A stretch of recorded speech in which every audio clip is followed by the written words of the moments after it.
What's going on? What's going on, good people? What's going on, everybody? How's everybody doing this evening? I'm Lamar. That's my brother, Casey Fowler, and this is That episode in. 124 of the Foul Language Podcast.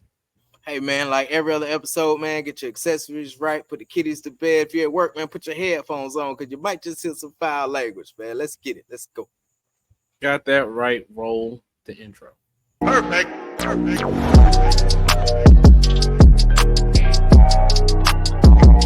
All right, brother. What accessories do you have this evening? All right, man. So the way I was feeling about, our topic that we're gonna bring up here in the show, man, I felt like I was going to war today. So I said it'd be most appropriate to bring out a man Not of war. a And like not a I man love of this war. cigar so much. Like, appreciate you, bro. Once again, like I really love these, man. Like they're The not fact that you on still the got some. yeah.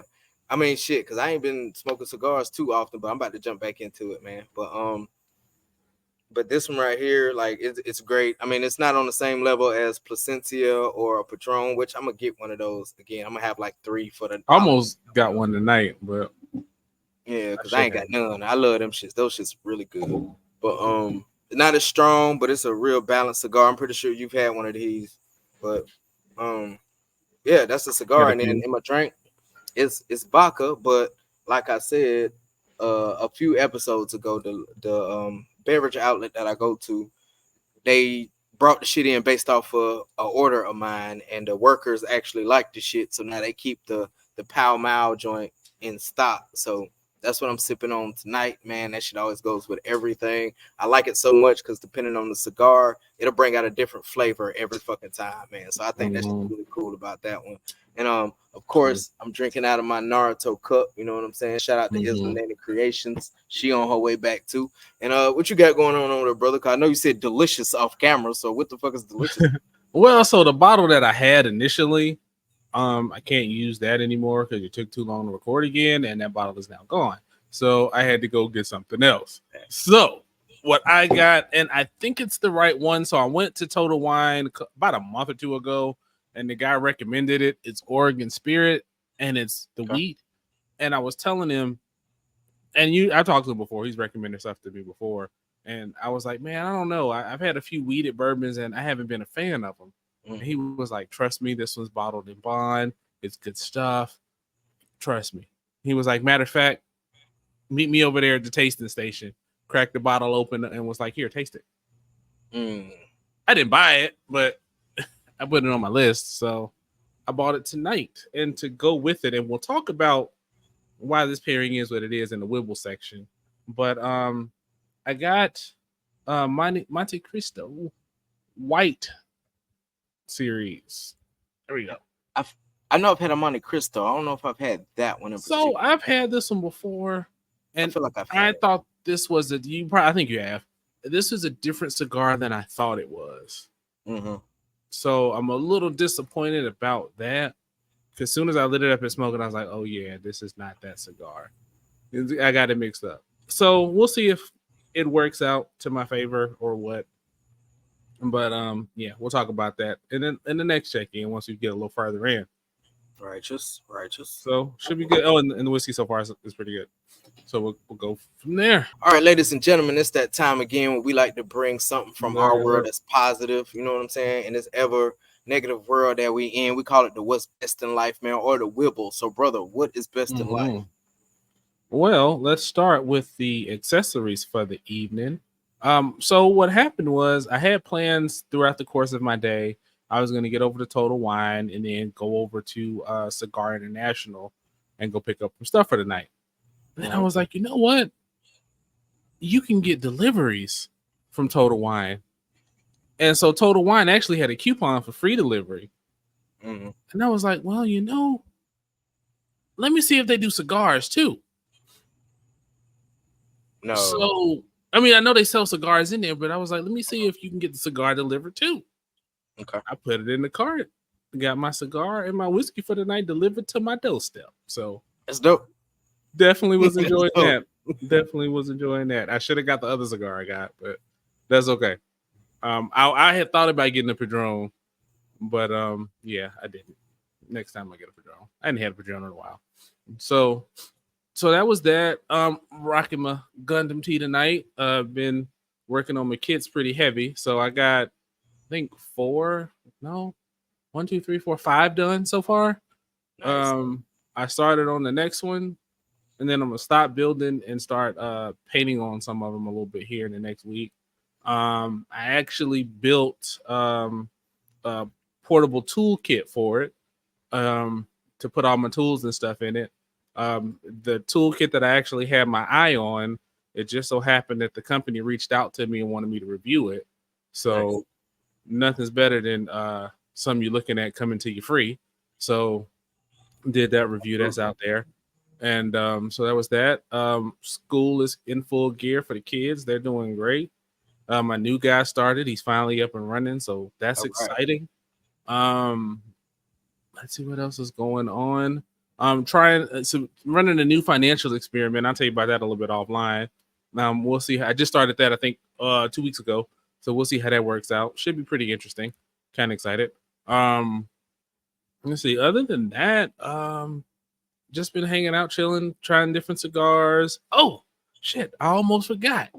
So, one of the channels I follow on YouTube, they did a giveaway, Mhm. and I actually won Nice. before the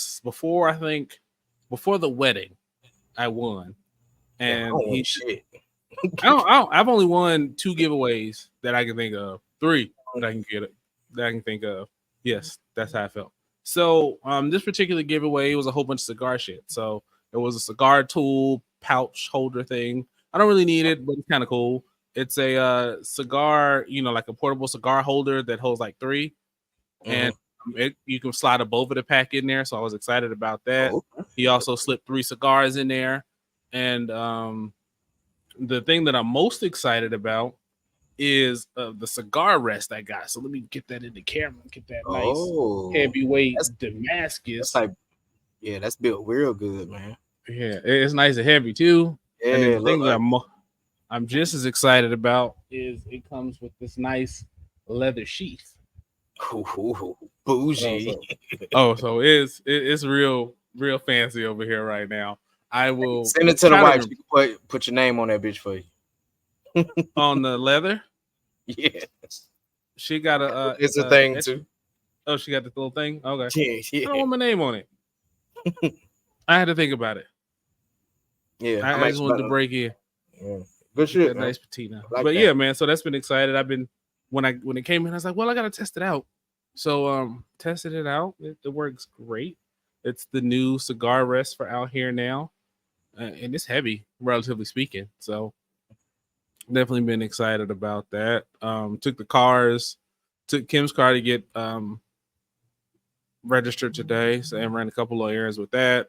It's always fun. And yeah, it is, man. It's always fun. And then they always be like, "Hey, got a couple recommendations." No, you don't. Nope. Just kiss my ass, give me my paper. We good. Just let me do it and let me fill out the registration online. Once the inspection is done, and we go about our business. So yeah, that's about it that I can think of right now. I mean, I'm sure it's been a few weeks, so I'm sure I'll think of something else, but that's the Wibble right now. Indeed. Good shit, man. Good shit. So I guess this is the point in the conversation where I say, so man, what's best in life? I appreciate I usually don't mess that up. That's usually you. Yeah, I know, right? But man, a lot of shit, bro. Like a lot of shit, man. I'm trying to figure out which angle should I start with, but fuck it, just jump in. Started school. I'm in week 2 now at Augusta Tech, man. Got that shit rolling and shit like that. And they do this thing where it's like I forgot what they called it, but it's like pre-semester shit. So basically, I'm only taking 2 classes at the beginning of the fall semester, and then near the middle of the fall semester, I got 2 more classes being added. So I'm doing that to kind of get a feel for it and everything. Shout out to Quentin White, man, for hooking me up, man. My brother, man. So Quentin actually hooked me up with that one, man. He does his thing up there, man. So school's running. As far as kids go, the oldest, she just turned 21 this week. Big 21, big grown. We had her party yesterday, and it was a fucking Mhm. madhouse, but it was fun. You know what I'm saying? I got to see my older kids in their element, and I didn't intrude. You know what I'm saying? I mean, they more Mhm. wanted us involved than we was trying to be involved. But you know, all my children had a good time. It was a lot of fucking people in my fucking house. Good thing I got a big house. That's not a flex, by the way. But good thing I got Excuse me, I have space over here. kiss my ass, man. Take But, your housing crisis and shove it. We have square footage over here. I mean, there was enough room for everybody, man. It was, you know, cousins and, you know, everybody had their little crew spending the night. Shania had her little crew to spend the night. Drake had his crew to spend the night. Tangi's boyfriend Nikita, a couple of his brothers stayed over. Tangi had an amazing fucking time. I mean, it was just a good time all the way around, man. Keontae's doing his thing in band. Band is like he's passionate. Like he even locked in schools that he wants to go to, and I'm like, wow, that's Where you dope. want to go? First one was Ohio State, and the Mhm. second one was Southern. Boy, fuck that. Tell him to go check out that Marching 100. I told him Damn about damn FAMU. Southern. I Boy, said, you better go holler at that 100. I told him, hey, you might want to check out that band. I even told him about, you know, because Satchel went to school and got a band scholarship or something like that, right? But he played band at FAMU, right? Oh, Yeah, no. But either way, that'll still be He was somebody. on academic. My roommate freshman year and sophomore year, they were in the band though. Like I thought he was. I know you played with the trombone or something like that. Yeah, he didn't do band. He got an academic scholarship, and then yeah, I thought he did. Like my roommate freshman year played trumpet, and then my roommate sophomore year played saxophone. And that's what Keontae plays. Yeah. So you know what I'm saying. If you know anybody or anybody that can, you know, mentor him in that, because like when I tell you he's passionate about that shit, he's passionate. Like he won't watch TV, he won't play the game. He'll go up there and practice. Like he's passionate. I might. I have to reach out to Satchel to get his info, but I'll work on that. Like he went to the high school game today just to check out the band. Like he's really about that shit, man. I think that's really dope. I had Ash in my fucking face. Kevion has been selected to test for the gifted program. Oh, good. So he's killing it. Shania, she's going for Mrs. Homecoming, so she's killing it. Kevandre is doing what he needs to do because he's trying to actually go to college in January, not like a community college or something. I forgot which college he said, but he's trying to go to college. One of his homeboys in the college, a couple of his homeboys in that college, and he's trying to go up there with them, which is really dope because he actually went to a college party, I think, like last week or some shit like that. So he got to see, you know, he got to see the college life. Yeah, you got a little experience. And you know, he was so fucking motivated and passionate about the shit, bro. Like anything I could do to help all of my children, man, be successful, I'm definitely gonna do it, man. But they're doing amazing. Shit, man. Like I said, damn, what else was I was gonna say? Oh, my fucking hair is growing, man. Like we've been at it, man. The Dread Gang been at this shit for what? It's August now. I've been at this shit for about 6 months, almost 7 now, growing my hair out, man. So that's been an interesting challenge. It's actually teaching me something, believe it or not. It's teaching me patience because the damn kids walk around here, my hair little, your hair little, your hair little. Fuck these little motherfuckers, man. Have you watched Supercell yet? Man, I seen first episode and I've been meaning to go back. I'm waiting on my wife to see if she wants to watch it. But if she just started it. Yeah, I seen first episode. I'm in it though. Like it looked like it's really good. I was gonna say you look like dude in the future. That's all I'm gonna say. Okay, I'm gonna go back and then when I see it, I'm gonna text. That's you. First episode. First episode. Do in the future. So remember when he goes, and not really spoil the first episode. When he goes and meets himself, to give him his. Did you make it through the whole first episode? Yeah. Because it ended. Dude was like in Ireland or some shit because he ran fast. Yeah. Okay. So near the very beginning, when the first guy, the main guy, gets his powers. So remember the first time he gets his power, he gets a deja vu type thing. That's the first thing that happens. But then the second time, remember after he proposes to his fiance? Yeah. When that whole thing happens. Hey man, fuck you, man. Like for real, kiss my ass. Cause I just remembered this shit just now. Kiss my ass, man. Hey, my shit is luxurious, motherfucker. Kiss my motherfucking ass. What else is going on over here so I can go ahead and move on? Because it's just so much positive shit, man. I hate to miss some stuff, but I mean, shit happens. I got my job, man. So it's a work from home gig that I'm starting. I don't know if I'm gonna sit with it because I think I've maybe found something that I'm passionate about and I applied for it. Like I also applied for work study so I can work with the veterans just trying to get their education thing. And they also good. had I think I told you we talked about that a long time ago. we did. And then long time ago. Damn. I also applied. They had assistant admin position for the adult education center.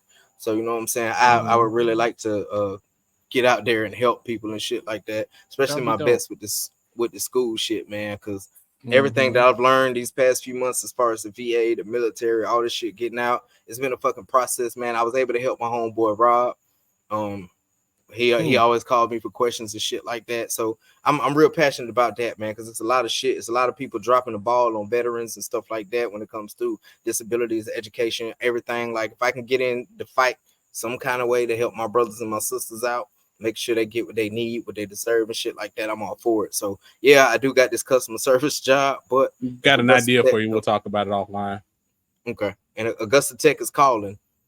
Then I'm gonna motherfucking answer. I don't give a fuck. Like it's passion versus whatever the fuck that is. I'd rather do that than answer phones for fucking 9 hours. Hi, my name's Kevin. May I help you? But it's gonna be a decent job, man. They there was little hiccups with it at first. My background check too long to come back, so I missed the date because I was supposed to start September the 3rd. So I missed that date, and I was like, damn, I ain't gonna get this job. And then sure enough, they called me back and they said, okay, your background check is good. Your analysis is good. We got the spot on the 16th. You want it? Hell yeah.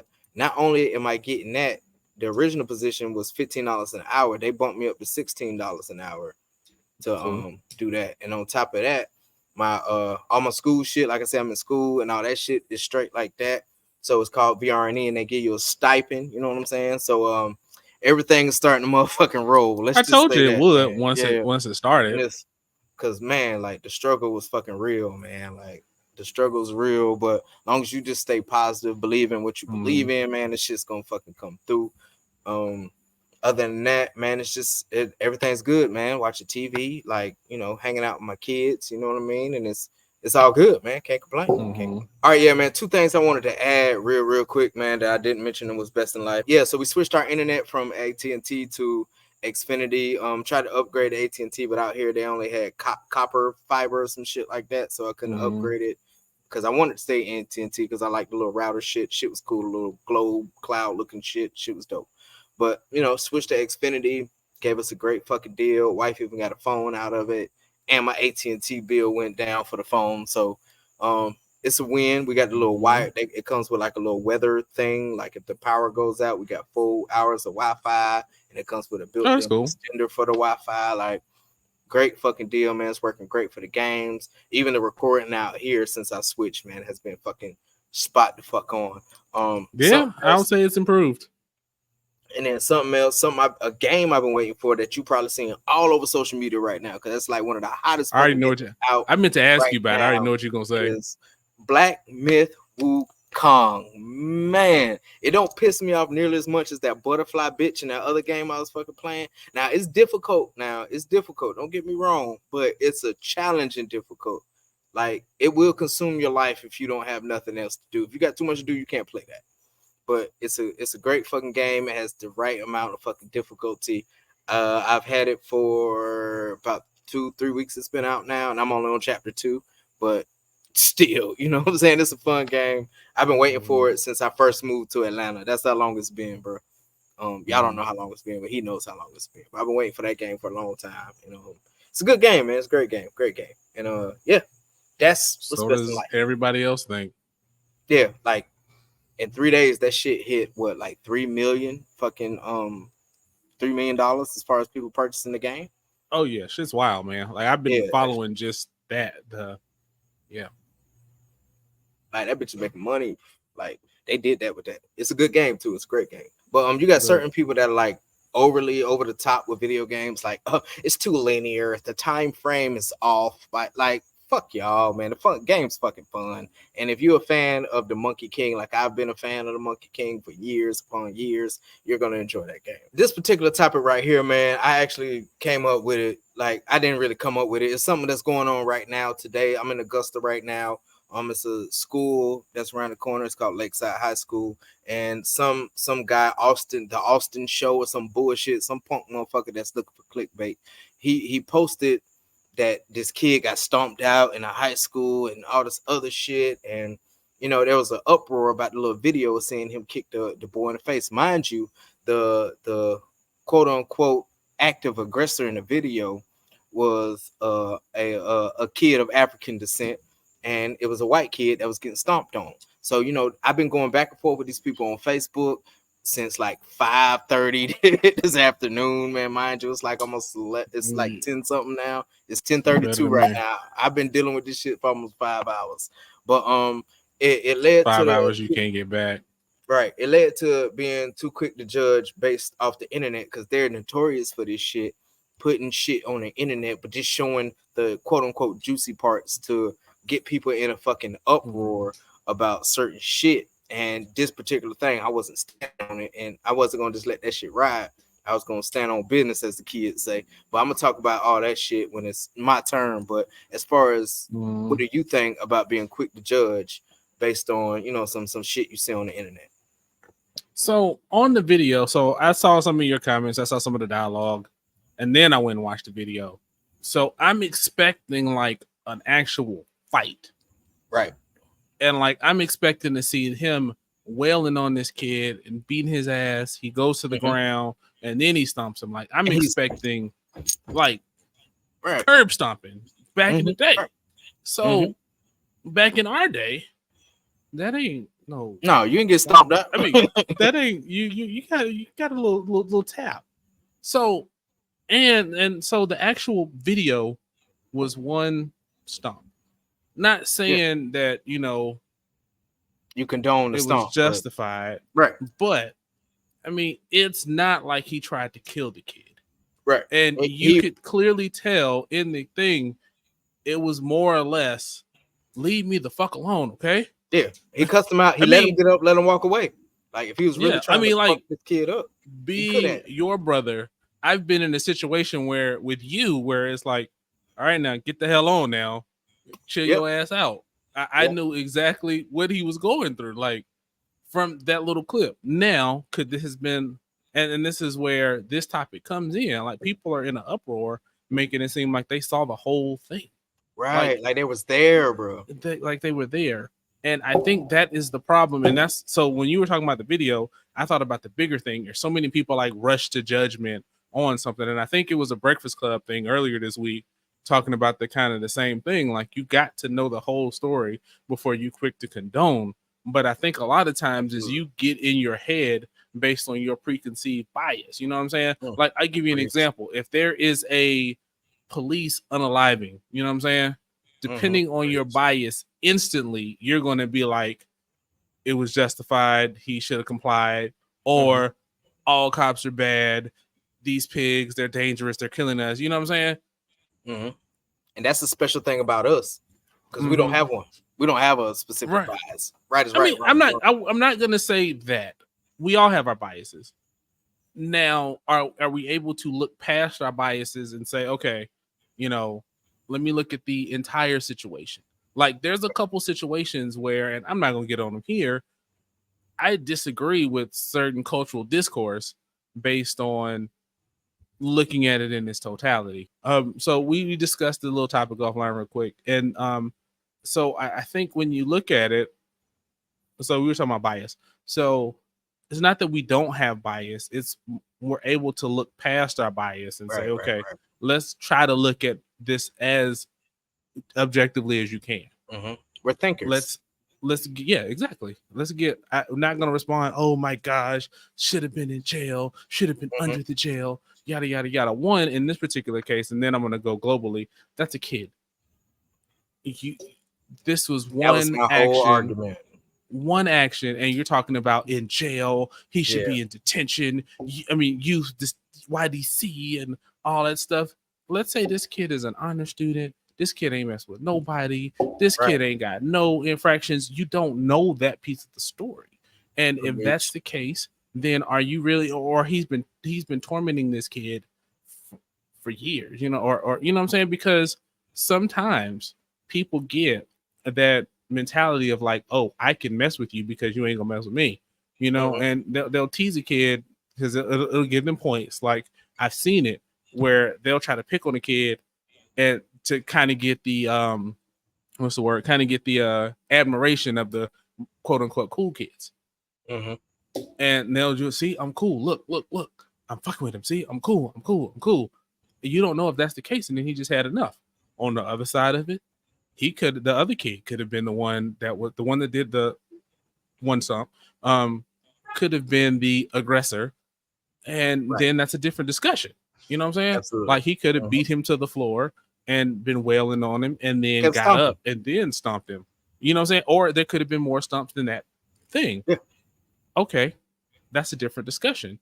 But until you see that whole thing, you can't make a decision in good conscience unless you're speaking on your bias. And what I saw in that was a whole bunch of bias. Like I bet you there's a good correlation between who they.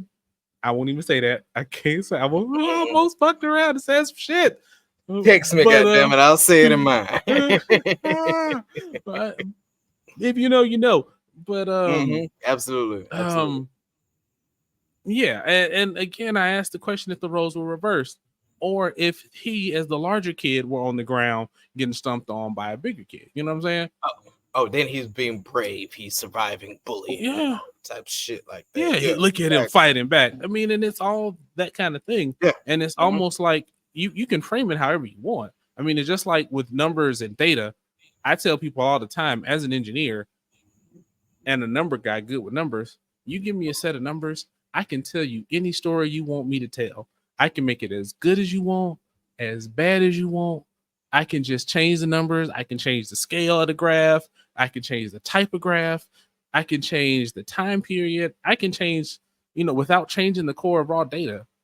I can influence your opinion that way. And that's what we're in, is we're in a situation where we are trying to influence your opinion, preying on your biases, preying on your preconceived notions, making it worse.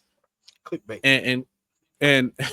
And you making snap judgments on somebody who you don't know the situation, and you got you on your moral high horse of, oh my gosh, they were just so wrong, they're so dangerous. And it happens all the time in so many areas. I mean, they call it the court of public opinion. I mean, you just think about like going back a little bit, like remember, what is it, the Johnny Depp and Amber Heard trial? Yeah, his wife. Yeah. Like people made their decisions instantly based on their biases. Right. As the trial came out, he won that trial. If you listen to some of the trial, they both were shit. So true. I mean, that's kind of where like you got to hear the whole story. You know what I'm saying? And you can't try to make your judgment, because again, let's say this young man goes to trial for whatever reason.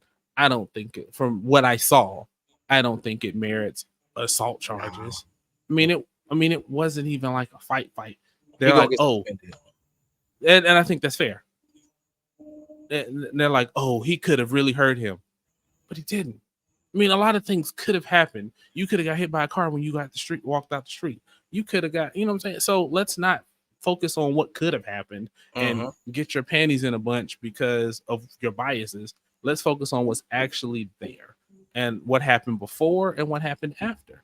And what I see in that little piece of clip, he caught himself. Yeah. And he was pissed off. And it didn't appear, again, from a clip, that he was pissed off from a point of bullying. It comes off as a bullying because he's bigger and preconceived biases about his look. Exactly. And that's what I got from there. Since you've been going in and you're very, very versed on this topic and the topic and all as a whole, what do you think, man? Let me grab my drink. It's fucking insane. Like it's really fucking insane to me, man. Like I seen it, I was scrolling, And normally I don't look at shit like that. But the only reason I looked at it is because it was the school right next to Keontae school, and the high school had a football game that day. Now, little backstory on why I looked at it was because Shania went to a football game, and prior to that football game, her mother called her and said, you know, they was fighting and stuff earlier on in that day, and you know, she wanted to make sure she was safe and stuff like that. So the end result of that is they ended up shooting the game that my daughter was at. So I said, fuck that. I'm not gonna make the same mistake twice. I'm gonna do a little research. So I saw the video, looked at it, and then I started scrolling, man. I started scrolling, and I'm seeing the same shit you hear on Fox News when there's a police involved shooting. This thug, this criminal, this animal. Like, I saw all of those, and that shit pissed me the fuck off. Like, I was mad as shit. So I said, you know what? Fuck that shit. Boom, boom, boom, boom, boom. I wrote a long ass fucking message. I don't even type that long in real life for real. But I wrote a long ass fucking message, and you know, the shit went on and on and on. I don't know if it's gonna be on here or not, if we cut it out. I can't remember even when I said it, but it's after 10:30 now. I've been going back and forth with people since 5:30 this fucking afternoon. But the reason being is because it's not that I'm bored, I don't have nothing to do because I'm retired. No, I'm actually fucking passionate about shit like this, and I always talk about it. You know what I'm saying? This is a chance to fucking be about it at a very small scale, mind you, but still about it. Because I felt like, you know what I'm saying, this kid was being judged by these fucking white people over here because it's Martinez, Georgia. You know, you grew up in fucking Augusta, like I grew up in Augusta, so you already know what time it is on this part of town. You know what I'm saying? It's that type of shit going on over here, and I felt like I wasn't gonna stand for it, and I didn't fucking stand on it. But people will, you have these people that do the shit for clickbait or just to get it riled up or just to go fucking viral, and you post shit like, I don't even want to say his fucking name because that pussy gets no respect from me. But he gonna say in his shit, oh, this punk needs to be blah blah blah blah blah blah blah. Man, this a motherfucking kid, bro. Like, come on, man. Y'all they do this shit way too much in social media and media as a whole, when brothers of African descent from ages, I want to say from 15 to fucking our age, you know what I'm saying, they paint this picture of them, and you know, it's not even the whole complete picture. Prime example, look how they tried to picture fucking Trayvon Martin. The first fucking picture they put with Trayvon Martin, he had like goals in his mouth and all this other fucking shit, but there was more to this kid than what they was trying to portray. Because, you know what I'm saying, what's the phrase, if it bleeds it leads, or some shit like that. And that's exactly what these motherfuckers go to, and these simple-minded motherfuckers are fucking a dive into it. Some of them, they just bored, ain't got nothing to do. Some of them, they just, you know what I'm saying, they looking for that, you know what I mean? And when I see fucking white privilege at its fucking finest, bro, you know what I'm saying, I feel obligated to fucking actually say something. I'm not gonna say I'm the super activist and all that other shit, man, but you know, just like I said, I'm Melanin Warriors, either you gonna stand for something, you gonna fall for anything. Malcolm X. But the internet as a whole, people will take that shit for what it is and just fucking run with it, man. It don't matter what the fuck it is. You don't know the situation. You don't know who the people is. You don't know who their parents are. You just take the shit and run with it, man. And that shit is just ridiculous in my opinion. As a fucking red-blooded fucking American, this shit right there was fucking up our society and was fucking dividing our fucking society. Is this media shit, and they know exactly what the fuck they doing. Because that's they do it. That's what they do. That's what they're for. It's either some self-righteous bullshit or just some selfish shit because you're trying to get fucking famous. Either way, they do the shit. And what I'm personally sick of is when it comes to people judging people on the fucking internet. Anytime you see a highly melanated or an African descended brother or sister, and you know, they got dreads or they got color in their hair or anything like that, and something pop off, they're automatically the aggressor. They're never the fucking victim. They're automatically the aggressor. In the moment that a highly melanated African descended black person speaks up for said person. Oh, you guys are always playing victim, blah blah blah blah blah. See, in the little thread, and you guys can look it up. It's the Augusta the Jail Report on Facebook. If y'all think I'm bullshitting right now, look it up, and y'all will find the shit. But anyway, but they try to make our people seem like we're always just this angry, just aggressive, just ornery. What's the term? Gaslighting. Exactly. Yep. That's what they say all the time. Yeah, they're trying to make us seem like we're those people, and in actuality, we're not. That's why all over the country, y'all seen what was it when our people went to fucking China for something recently? It wasn't the Olympics. It was something else they had going on in China not too long ago. Was it the Olympics? Was the Olympics in China last? They were in Paris this year. What was they last? It was something going on in China, and the highly melanated people were coming into China, and they was like, N-word go home and N-word. Oh, that was the Beijing Olympics. That was the Beijing Olympics. Okay. I'll make sure I wasn't tripping. But it's that same kind of concept across the world because of the internet, and they're judging us, particularly us, our people, on the fucking internet as being these highly aggressive, highly uneducated, highly just victim playing fucking crying wolf and all this other fucking shit. They're blaming us and making us look like the fucking bad guys, and that shit is like it irritates the fuck out of me to no means, man. Like, I don't have the mental capacity to go out there with a bullhorn and fight for right and all that other shit, but there's something wrong, I'm gonna fucking correct it if I really feel that shit in my fucking heart like I did today. And unlike keyboard gangsters and shit like that, I stand on this shit. Like, the same people that I'm talking to on Facebook about this particular fucking incident, I was waiting for a motherfucker to say something like, you know what I'm saying, you just internet tough or anything like that. Bitch, we can meet wherever the fuck you want to. I'll tell you I'm in Augusta. Where you want to go? It don't make me no motherfucking never mind. We could talk, we could fight. I don't give a fuck. But I digress. But all in all, us as people, man, you got to look at the facts, man. The phrase is there's there's side A, side B, and then the truth is somewhere in between or some shit like that. Always. You really gotta, sometimes be able to put your bias to the side. And I think that's a problem with the division and everything that we have now. If you could put your fucking biases to the side and really open your mind and fucking think, it'll be way so much motherfucking better. Because even in this particular situation, I said, oh yeah, I'm not making excuses for this kid. He did what he had to do, but there should be a punishment, not only for him, but for the admin staff as well. Because you in the middle of the fucking hallway with this crowd. You try that bullshit at Glen Hills back in the early 2000s and 99s and shit, see what the fuck happened. Like, y'all just let this shit fucking be. And my question is it A, because y'all don't want to touch these kids and get in trouble? Or B, is it because, we're at Lakeside, we're in Martinez, we're safe over here. We don't have to do things like that. That's why this troublemaker needs to go, because he's ruining our community. Because I can see that shit happening too.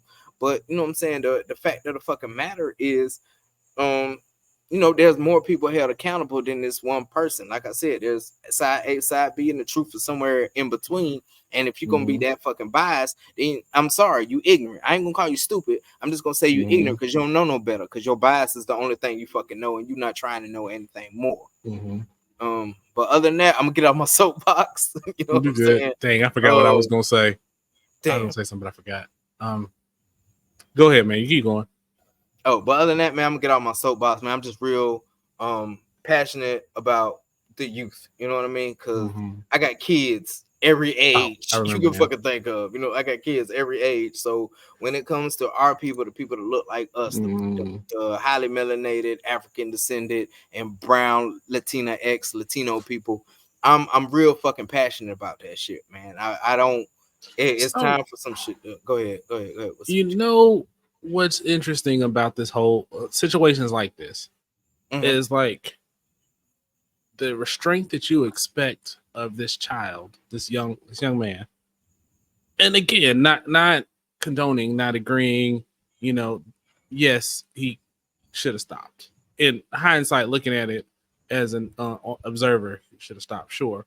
But you don't hold your back the blue crowd. Don't hold your police to that same standard when they do shit like that. You know what I'm saying? Ooh, Like, hell yeah. you know, Absolutely. He should have complied. He should have complied. they can body slam a young girl and Yeah. they support that shit. You know what I'm saying? Was that Yeah. too much force? Do you really need to do that?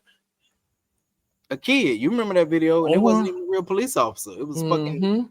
school I security. mean, and that slammed happens little all the girl. time in schools where Yeah. they, okay, clearly the person was subdued, or you know, and they've taken it way further than they needed to subdue Right. the young child, the teenager, whatever. But you don't hold them to the same standard that you hold this child to. Yes, he shouldn't have stomped him, but at the same time, he stomped him. He should be punished, but I mean, without knowing his history, you know what I'm saying? Now, if he's got like a Yeah. rap sheet and he's in and out of If he always juvenile fucking up, detention, yeah. and this ain't Absolutely. his first time, and he done this before, and you know, he was looking for a reason, you know, because there are people out there that just be looking for a reason. Mhm. Then different discussion. But again, nobody knows all the facts of the situation yet. Anybody in them comments don't know the facts. And I saw your comment. Your comment was like, hold on, let's not be so quick to judge. And that's basically Right. what your Right. whole comment boiled down to say. Mhm. It's like, if you know, there's more to the story and he was the aggressor, you know what I'm saying? Then Yeah. sure. There Punish was him more to accordingly. it. It has to be. Yeah. The little Yeah. kid didn't just fucking. I'm just gonna lay down right here while everybody's fucking watching, and he's gonna kick me. No, this Mhm. ain't no action movie. There was more to the shit. And Mhm. speaking of more to the shit, I'm not gonna say which, but I got word on the entire fucking video, and it was a straight up fight. It was fighting. At one point, the little one that Errol was trying to say was being bullied, he was on top of dude swinging, like he was getting it in. So, Mhm. you know what I'm saying? It happens. And on top of that, adrenaline is a motherfucker. Speaking of somebody who's been in the fucking combat zone, adrenaline is motherfucker. You're not thinking rationally when your adrenaline is that motherfucking high. You're fight or flight. You're going to do what the fuck you're going to do. So adrenaline definitely plays a part, man. Yeah. I mean, and that's one thing I had to learn with like shootings or whatever. When you question like a lot of times how many times, I mean, some of that is excessive, but some of that is adrenaline. So that's one thing I did You're have not to thinking. learn. Yeah. Is you didn't, because I mean, like there have been like studies where they ask people in like a simulated stressful situation how many shots that they think they fired, and it's usually double. Yeah, at right. least. 'Cause when your adrenaline kick up, that Yeah. chemical in your brain, So- whatever it's called, you know what I'm saying? You're not thinking rationally at that point when your adrenaline is that high. Mhm. And like I always say, once the shot is taken, I mean, my question is always what led up to it. Yeah. It is where I've always said it, and I've said it on here on episodes before, is let's look at what happened before and what led up to the decision to do the action that you took. And that's where And I they don't always do go. that a lot. That would make a big difference in the world with a lot of Mhm. these cases and certain fucking Mhm. situations. But unfortunately, it's a flawed system, man. Mhm. I mean, and if somebody were to break into your house in certain states, you know what I'm saying? You have to consider a lot before you use a certain type of force. Thankfully, I live in Texas and I can defend myself as necessary. Georgia's the same motherfucking way. Yeah. So thankful for that. But again, I mean, same kind of rule. I mean, if you don't know the situation, you know, if I say somebody came in my house and I unalived them, initial thinking is I did what I was supposed to do. Yep.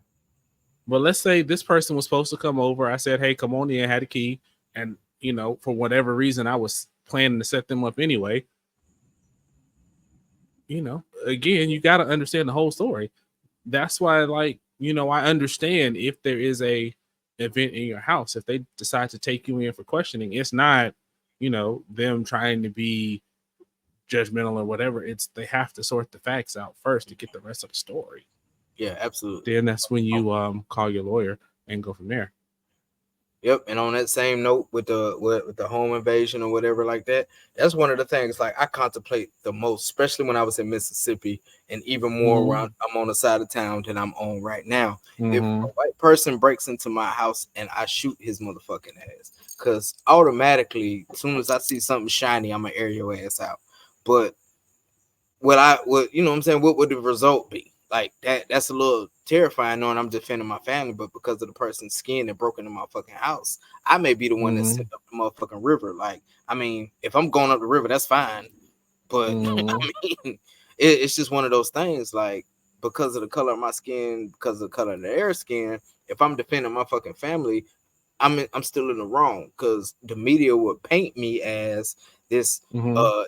this thug, this criminal. I'm growing my hair out, I got my fucking beard going, you know what I'm saying? This I'm dark skinned. That plays a fucking huge fucking role too, also. But you know what I'm saying? The media look at, oh, this gangster shot a undefensive man looking for directions, some bullshit like that. Like that and that's how they Mhm. could spin it, you know what I'm saying? To make it Yeah. look like you're the fucking bad guy. And it's just Yeah. amazing why people don't want to do their research. They don't want to look more into the story. They're not so fucking open-minded. They just see what they see initially, and that's what these motherfuckers that Mhm. post shit like that actually fucking do. And people are so, I ain't gonna, like I said, I'm not gonna say stupid, I'm gonna say ignorant, because you just need to learn more. But you know what I'm saying? Mhm. They don't learn that, okay, maybe there's more to this shit. This can't be the whole fucking thing. Like that Mhm. video is prime example. It's like 10 seconds of the kid getting fucking stomped, and then he yanks him by the collar, and then he walks away, and that's the end of it. How did it start? What happened in the middle? You only gave me Mhm. the end of it. Like, come on, bro. Come on. Mhm. You just want to paint this kid to be a fucking villain, and ignorant motherfuckers is falling for it. Right. He could have robbed him. He could have stole his school issued laptop. And Yeah, my for real. school, my daughter's school has a laptop, and that shit's expensive to replace. So I Yeah. mean, again, you don't know the story, and you brought up an interesting point of based on what you look like. I have a good friend of mine, he's 6'2", solid brother. Used to play football in college. Um, dark skinned dude, beard, same kind of thing, and he's always like, you know, how are they going to look at me in this situation as well? Yeah. He's a threat. And yeah, Based off what he looks like, he's a threat. Mhm. And I hate to be that guy, but I'm gonna be that guy. But it goes back to the slave days, where the dark-skinned slave was out in the field, and they tend to be more aggressive. That's why they kept the lighter complected slaves on the inside to do this and this and this and this. The same fucking thing fucking carries over. So when motherfuckers Mhm. like, oh, I wasn't part of slavery. Slavery is fucking over. Bullshit. That shit carried on in your fucking genes, bro. Mhm. All right, I think that's enough of that. We beat that one down We to death. did. We did. We did. So quick to judge, don't do it. Get the facts. Yep. Look more, you know what I'm saying? Like, be open-minded to the situation. Be outraged at first because you initially see whatever the fuck it is and you feel some Sure. type of way, but don't stay in your feelings. Like, Mhm. really think about that shit, man, before you fucking put something on one of these social media things. Because honestly, when you post some shit, you can delete it, but it don't go away. It's somewhere. All right, man. How are your accessories going? Even though you've had them both on the show at some point in time in the past, how are they? I have, man, and they're going great. I'm not picking up no particular notes or anything with the cigar this time around, but I don't know if I said it before, but sometimes the flavor of the drink comes out with a cigar too. So I'm getting like this real pineapple-y taste from the vodka, man, which is it's expected. It's homegrown shit from fucking Hawaii and shit like that, man. So I'm starting to get hints of pineapple from my drink when I drink it. So that's pretty cool. Other than that, man, yeah. Goddamn Kevin Hart. But yeah, that's what I'm getting from mine, man. How are yours going? The whiskey's really good. There's a few notes in there that I got last time in the tasting that I'm still picking up. It's very good. Nice at 100 proof, so it's like right there where I like it to be as far as strength goes. The cigar, like I said, I've had it before. This is not a cigar I would prefer for this. This is a morning meeting with coffee cigar. This isn't really a whiskey cigar. It's a little too light for that. All right. And I like a stronger, fuller cigar. So it's in my jam for, especially for this. So, but again, I thought it was a difference. Yeah, I mean, I thought it was a different cigar. And hey, it got delivered to my door, so can't be. Hey, I ain't mad at you, bro. I ain't mad at you. I need to see if they got. I think they got Total Wine in North Augusta. I'm gonna see if them motherfuckers do. This was great. Hell yeah, fuck yeah. All right, man. So I was thinking, I have some friends. They're going through some tough times right now, and we've helped them in a couple of ways where we can, and it's cool. It's no big deal. I mean, it's not like they're like, hey, let me hold $1,500 and no shit like that. But they just ask for a little help here and there, and that's cool. And it's not even financial help that they're looking for. And then I think about years ago, before Lamar was born, we had a young couple staying in our house for a few months and helped them out, helped them a lot actually, thinking back on that. But there came a time in that situation where we had to be like, hey man, we can't help no more. But so I guess I was gonna say, can you help somebody too much? Or better question, when, and I might even change the title a bit, when should you stop helping somebody? And that's what I'm going to change the title to. I'll wait for you to change it before I go in. Go ahead. You can talk while I change it.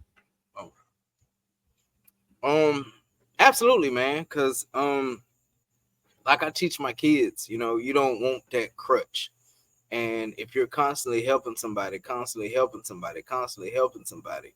they'll become dependent on you to the point where they won't do what the fuck they need to do for themselves. They're not learning anything.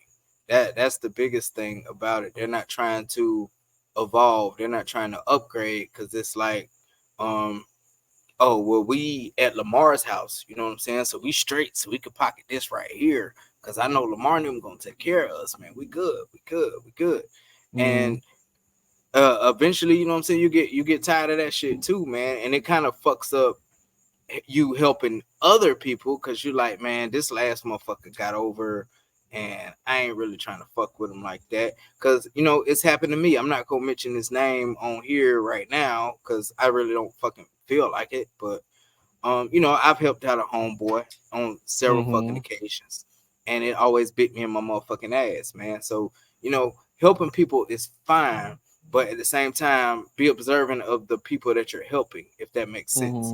Because you just gotta watch how they move. You know what I'm saying? If they just complacent and you know what I'm saying, they doing whatever they do, and you trying to help them, but you're trying to help yourself at the same time, and it's kind of like a tug of war type deal with your own fucking life, trying to help them and take care of your own fucking life. It definitely becomes an issue. Now, I'm not opposed to helping people who need help, because everybody need help, man. I respect people who ask for it because they put their egos and everything to the side and ask for this fucking help. And if I can help, great. You know what I'm saying? Cool. But at the same fucking time, being helpful can bite you in the ass. I got another homeboy. It's been about 2 years now, and I'm gone. Lamar's gone. Where did he go? I'm just messing with stuff. My bad. I had to do it. That fucked me all the way up. My bad. But I got another homeboy that and I even put a price on it. A couple years ago, he said, "Hey man, I'm going through this. Can I borrow $100?" All right, bro, I got you. You know what I'm saying? You my people. I see that you struggling. We've been chopping it up. I'm gonna help you out. I give him the $100. I ain't seen $100. I ain't heard from this motherfucker in almost 2 years.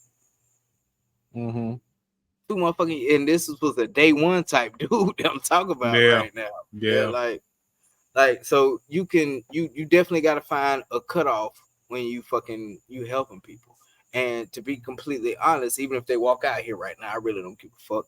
But even your children, there's a certain point where you gotta stop helping them, and they gotta learn on their own. Because I'm a firm believer of learning by experience.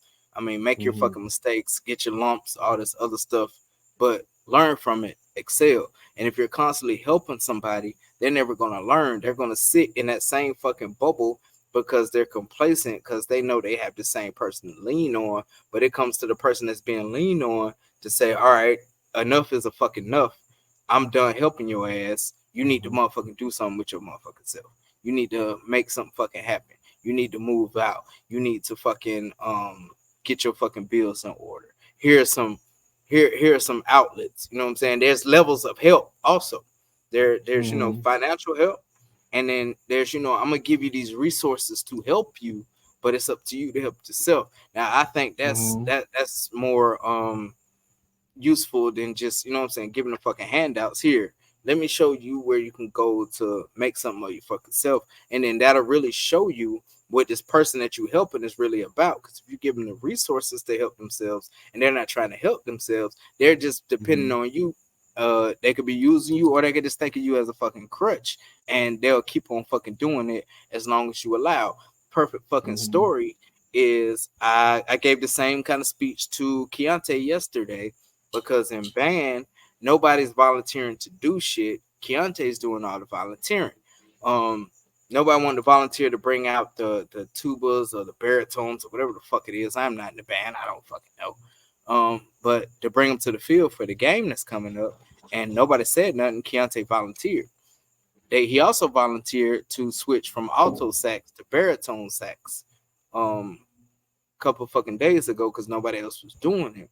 And I gave him the speech. Like, don't let this shit be a crutch, because the moment you keep volunteering and volunteering and volunteering, they're going to depend on you to fucking do the shit, and you're going to end up overwhelming yourself and fucking yourself. And that's something else too. You know what I'm saying? Don't help.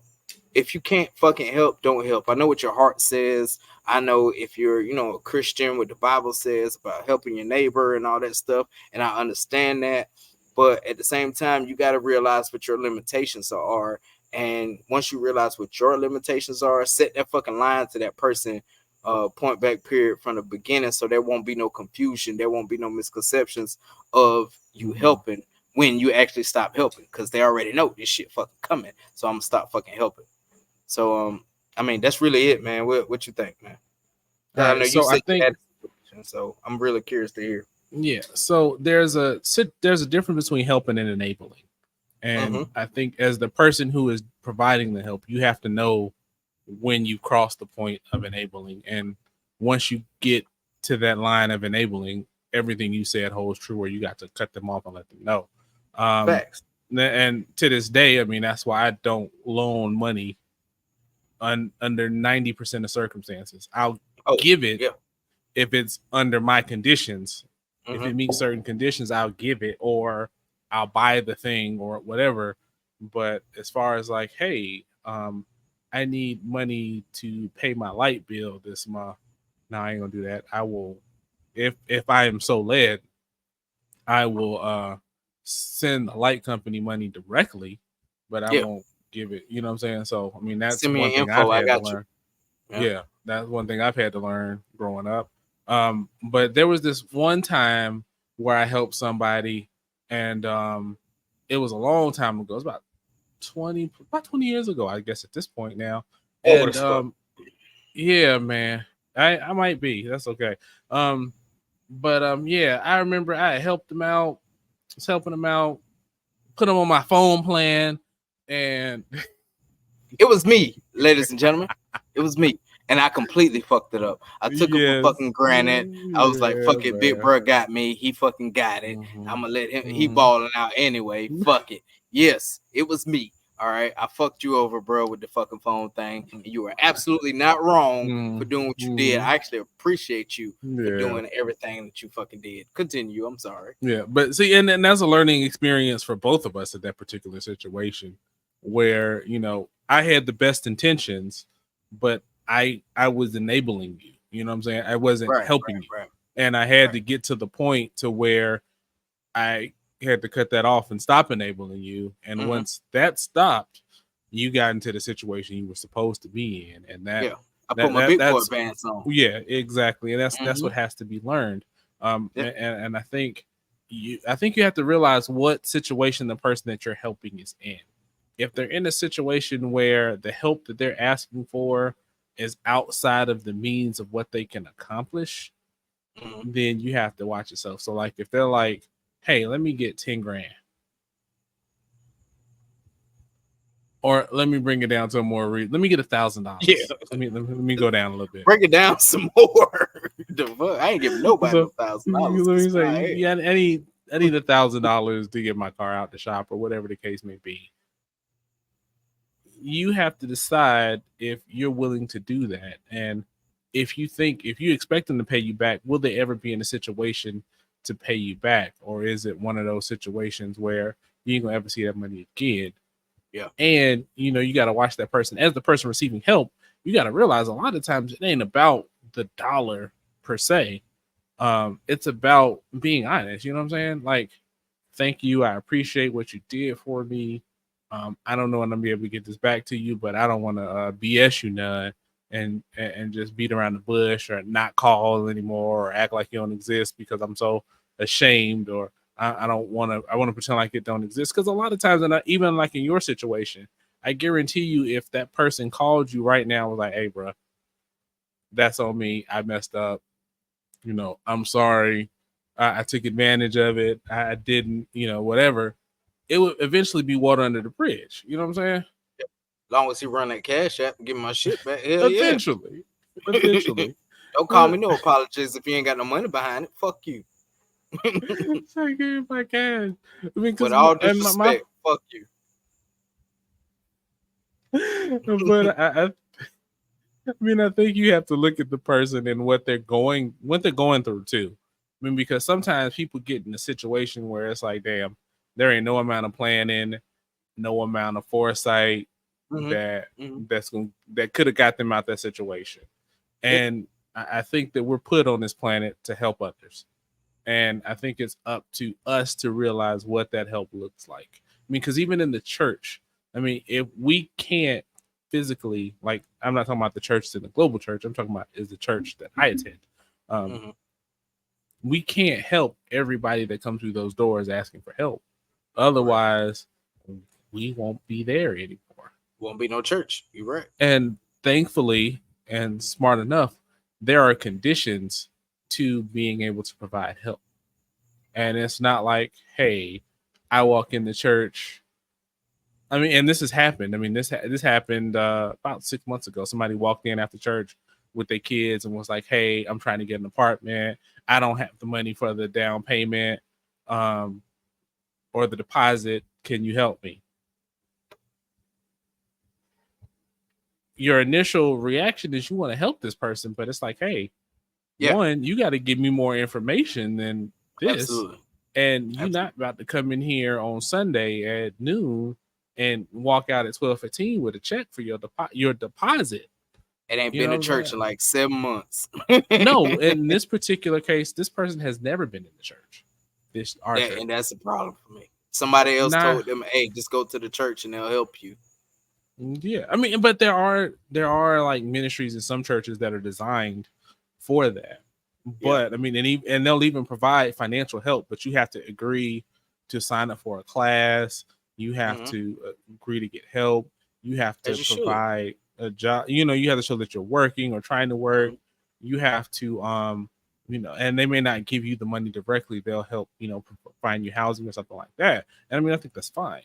And I think as the person helping, I think you have to decide for yourself, what conditions do you help under and what conditions do you stop helping? Because I know when I first started my professional career, I was making more money than I had ever seen before. And looking back on it 20 years ago, I really wasn't making no money, but it felt like I was making more money than I thought I was. And let me correct you. 20 years ago, you was making that money. But now it's like, it don't even like, no, nigga, you weren't making no money for real. But back then, yeah, absolutely, you was making money. Right. I mean, it really wasn't like I'm falling out of control or anything, but it was way more money than I had ever seen before. Yeah.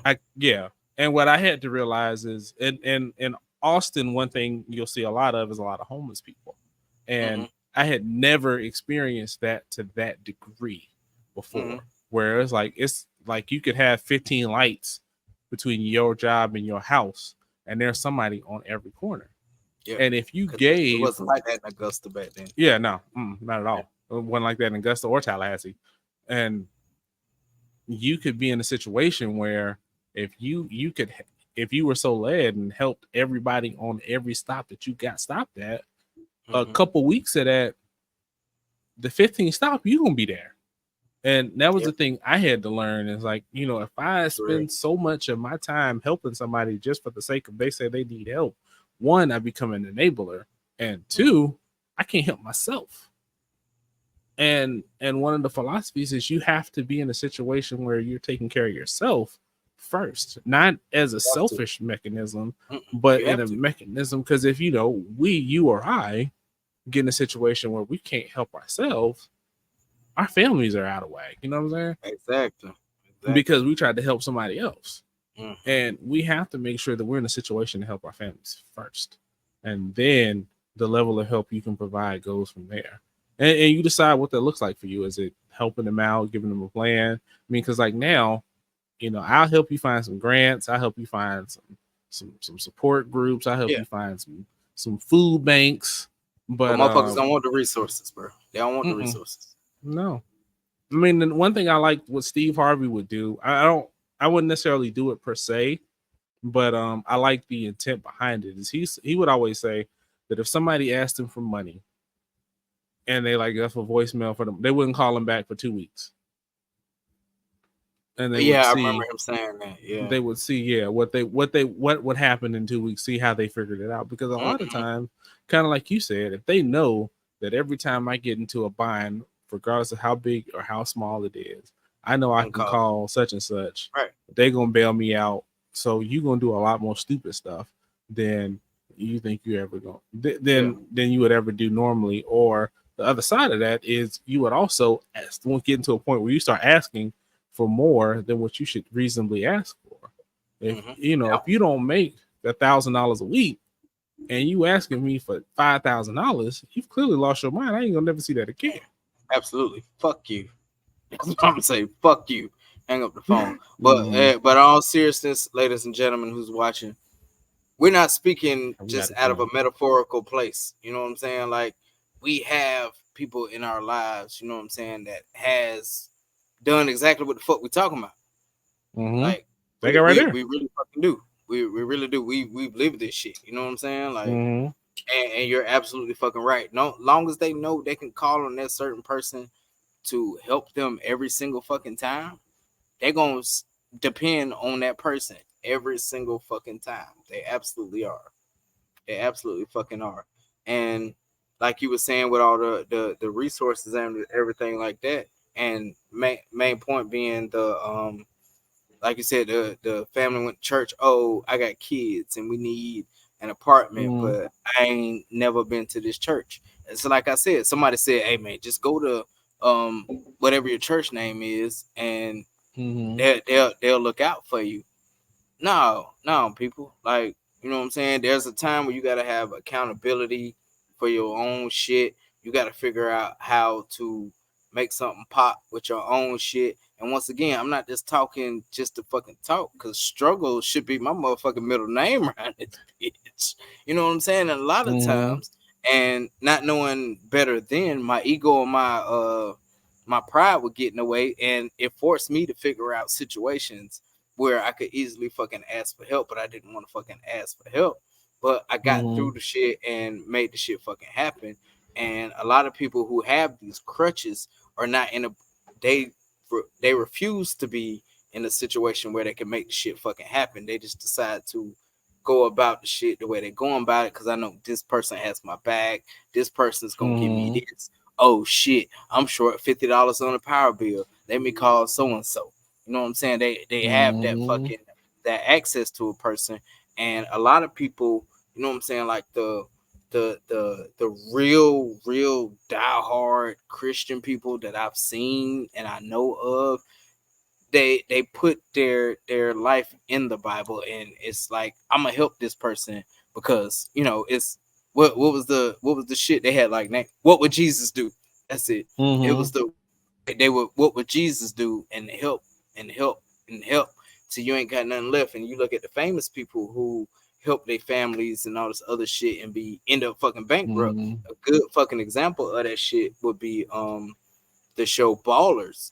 The show Ballers, you know, you had a fresh rookie, and he had a fucking house full of fucking people, his mama, his cousins, everybody from the fucking neighborhood, and this motherfucker was going broke. And The Rock and them was like, nah, bro, you gotta fucking tighten up on this shit. And he tightened up and he went fucking right. Ballers is another good show. If you haven't seen it, I know it's got The Yeah, Rock in it. you've mentioned that Yeah, before. it's a good show. That shit good. That shit is like really good. Like it gives you a real kind of insight on NFL business, and it's based off of true shit. But yeah, you can't help any and everybody, and you definitely have to set your terms in the beginning. Like if I'm gonna help you do this, you have this amount of time before you have to vacate, or you have this amount of time to pay me back. If you're not willing to do that, then whatever. I'm a firm believer, especially with Chat GPT. You can put write me a contract for A, B, and C in Chat GPT, and you got a fucking contract ready. Put that shit on motherfucking black and white, man, just so people don't fuck you. That's just my advice. Yeah, you could do that.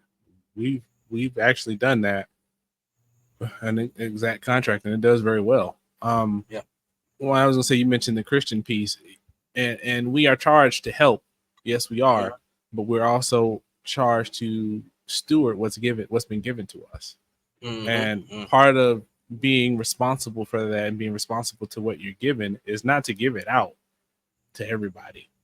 I mean, because even not to get too preachy, but there's a part, and I don't like to quote scripture. That's not my jam. I like to paraphrase and tell the stories because to me that's more interesting.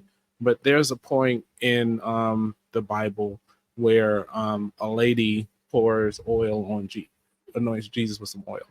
And the disciples are kind of saying to the point, why did she do that? Why did she waste that money? That money could have been sold for. Why did she waste that? That money could have been sold for some money and given to the poor. Right. And Jesus basically said, the poor will be with you always.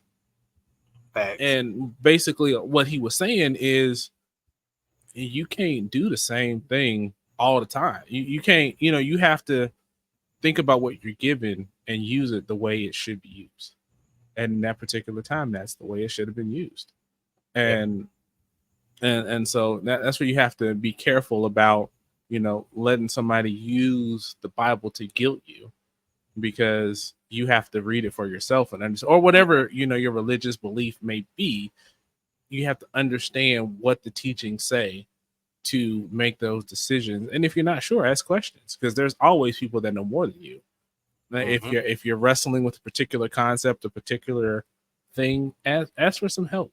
And sometimes, that help might not be financial. Like say, hey, I got somebody asking me for some money and I don't know if I should give it to them. Ask somebody who is in a position above you what they would do in that situation. And that's a different kind of help too. I mean, and you also, the other side of that help is you have to be willing to receive help. And that's something that I get on you on personally, is that, from the way you came up and things like that, you are very adamant on not taking help. And there are times where it's like, hey man, there are people that are waiting to help you. You just have to be willing to take it. And just like Quentin helps you out with the school thing, there's people that have been put in your path that are helping you. And it's not always financial. It's not always that they're looking for a return on that. It's some people are willing and want to help you just because. And I know you won't, but people can't take advantage of those people that have been put in your life, because then you burn them and then they get jaded and don't want to help anybody, like you said earlier. Absolutely. And you're completely right about me with that one, man, because I wasn't asking nobody for shit. Like it was, it's what I saw.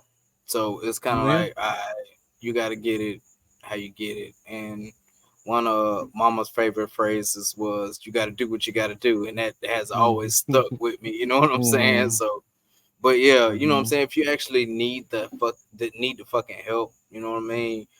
If it's financially you short on something, yes, get the help, but also get the resources so you won't be in this position again. Right. And I'm a firm believer of all of that. Like it's really great, and I know you want to help every Tom, Dick, and Harry to fucking pass by, but at the same time, and this is the last thing I got to say, is if you're going to help somebody, put yourself in a position to where you know that you can help. My bad, man. The Trey right here, he kind of threw me off for a second. Put yourself in a position to where you can help somebody, but not screw yourself. Like, you know what I'm saying? Weigh the options out. Have a scale or something like that to figure out what you do before you fucking help somebody. Don't just automatically yes. Don't, like I said, what would Jesus do? Don't put yourself in a what would Jesus do situation, because it's not that time anymore. You got to think about making sure your family eat and then helping people at the same time. Because I mean, I give. You know what I'm saying? I see a fucking homeless person. I did shit in Atlanta. Gave him motherfucking my umbrella. It was fucking raining. Seeing homeless, he always at the fucking store. Gave him my umbrella, and then seen the motherfucker the next day. The umbrella was fucking missing, bitch. It was fucking storming at that motherfucker, and he didn't have no umbrella. I said, that's son of a bitch sold it. But you know what I'm saying? Just do what's in your heart, man. Do what feels right, but be analytical with the shit too, man. Think about your own finances. Think about your family. Think about what you gotta pay for before you can just up and fucking help somebody. Yeah, they might get mad, but that's where you gotta have that tough skin at. You know what I'm saying? Because you gotta take care of yours first. You don't want to make sure somebody living lavish and you fucking homeless. That don't make sense to me. Yeah, and I think also if you help somebody and you make the decision to help them, whatever they do with that help is their business. You can't, and we've talked about that before. Like for example, there's a guy. Every time I go to the church, he's sitting somewhere because our church is in like a shopping center kind of thing, and so he's sitting usually at the other end of the shopping center. And if we go down to the little store, he's usually there. And if I'm so led to give him a couple of dollars, I give him a couple of dollars. The last time I saw him, I gave him a couple of dollars, and I'm not sure how much I gave him. I think I gave him a few dollars, but then I was thinking back on it. I was like, I think there was a few bigger bills tucked around in ones, but I can't remember. So, but again, I don't give him money all the time, and that's when I'm so led, I do that. Yeah, absolutely, as you should, because I've done it before. I remember a guy in Taco Bell in Atlanta. He was like, "Man, I'm homeless. I ain't got no food. Blah blah blah blah blah. My bed. Blah blah blah." And I'm like, you know what? I ain't doing great, but I just got promoted to E5, so I got a little bit of something. You know what I'm saying? So come on, man, let's get what you're gonna get. And when he got in there and he was being very demanding with the customer, the workers there, like, I want this with sour cream, add cheese to this, no tomatoes on this. And I'm like, hold on, bro. Like, nigga, you gonna get 3 tacos. Excuse my French, because I try not to use the N-word as much as I used to. But you gonna get these 3 tacos and shut the fuck up. Like, it's the difference between needing help and being picky. You can't ask for fucking help and then try to have a preference. That don't work. I don't care for it. That's just, I mean that might be personal. I mean, it might be. We've talked about this particular situation before. Yeah, we have. Because I've taken somebody in the store to get them food before too. I mean, within reason, I mean, it's okay, I think, to be able to ask for what you want, because I mean, you also have to give them a bit of dignity in the situation, I think, and don't let them be rude. Don't let them take advantage of you. But if you're like, hey, you gonna go to the dollar menu, and that's all you got. Yeah. If that's all you can afford, then that's one thing. But if you can afford to be like, all right, get what you're gonna get and go. I mean, because I remember one time this guy came up. Again, not bragging or anything, but he came to the church and he was kind of explaining his situation and he was looking for help, and I helped him out. Man, never seen him again, but I'm not mad about that. I'm not bothered by that. You don't do it for the clout. You don't do it for the likes. Correct. You do it because it's the right thing to do. Right. And I mean, that's that. Move on, and I ain't gonna lose no sleep about it. I remember when we talk about situations like this, but I'm not waking up at 3:00 in the morning, a cold sweat. That motherfucker got a 30-piece. Or whatever he got.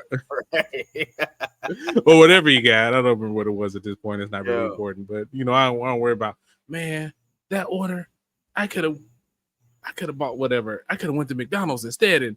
But it ain't about that. So I mean, that's all I got. Yeah, I've done that too before, and it's like, man, if I ain't this motherfucker ain't asked me for this, I could have got this and I could have got that. But at the same fucking time, while I'm sitting there thinking about it, like my prime example, the homeless guy with the umbrella, while I'm sitting there thinking about what I have and what I could have did and how I could have saved this, at the end of the fucking day, I was laying in a bed under a fucking roof. He was outside some fucking where. So Right. you know what I'm saying? You do what you're called to do. Don't do that shit for clout. Cause you see that shit on the internet all the time. I'm feeding the homeless. Look at me. I'm handing out burgers. Look at me. All this shit, man. To me, that's just not genuine. It's not as bad as it used to be because this one girl got No, burned. it used to be bad. It used to be bad. There was a real dude bad. too. There was a dude too. He ride around and he had like a car full of burgers and shit, and he just fucking hand them and all the other shit. I don't want the accolades for helping somebody. That's the difference between somebody that really wants to help and somebody that's doing it for the clout. I don't want the accolades. If I'm helping you, that comes from the heart. That's what the ancestors told me to do. That's what the universe dictated that I do, and I'ma fucking do it. But you know what I'm saying? Just help within your means. That's the last thing I got to say. Like definitely help within your means. I'm not gonna take food out of my son's or my daughter's mouth to feed a homeless person. It might sound cold to some people, but I don't give a fuck.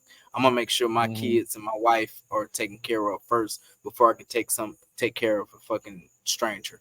But if I have it, the stranger has it. Especially with vets, I'm really passionate about vets, because there shouldn't be a fucking homeless vet in this motherfucking country. I agree. However, I agree with that. You know what I'm saying? And when there are, and I got it to help, I'm gonna fucking help. But there's a line. And what I like about the vets that ask you for shit, you know what I'm saying? They'll show you their ribbons, their ID, they all that shit, you know what I'm saying? And they don't have to do that, but I know it's genuine. They're not trying to fuck me over. However, you see a motherfucker on the side of the street with help me, kids need to eat, dog needs to eat, I need to eat. But bitch, you got on fucking Jordan 4s or some shit. Fuck out my face. Right. But that's it, man. I'm done. Cool. What do y'all think? When do y'all stop helping? Oh yeah. What turns you? What's your conditions for helping? Let us know. Absolutely. All right, so I'm not going like do a spoiler because I've been watching with Story. I think it's called like Swords and Magic with Story Swords. Yeah. And Magic, some shit. Good anime, by the way. Simone's gonna really enjoy it. I know we talked about it already. Yeah. She gonna fucking love it. But yeah, it made me think about how relatable a lot of this anime shit is in real life. So so with everything you got going on, like number one, is anime relatable to real life? Number two, which anime is relatable to you? And number three, which anime character is most relatable to you in real life? Okay, so I'll start with that one because that's the easiest one, most fun one. I think thinking about it, the character that relates to me, I think most in real life is Shikamaru from Naruto. You're thinking, motherfucker. I'm thinking, but I don't like to let people know. You know what I'm saying? Like, I like for people to think I'm that dummy, and so. But then like the results kind of I let them speak for themselves. I ain't trying to toot my own horn or nothing like that. I just like the results to kind of show when it's time for them to show. So yeah, Shikamaru is probably, I would always say that's my spirit animal right there. That's my non-canon well, not canon, but not typical favorite character of that show is yeah. Shikamaru. Yeah. My favorite character died, but he did. That. Neji did. Yeah, Neji's dead. Sorry if you haven't watched Naruto now, but that was my favorite character all day. He just had a class about him, and I liked him.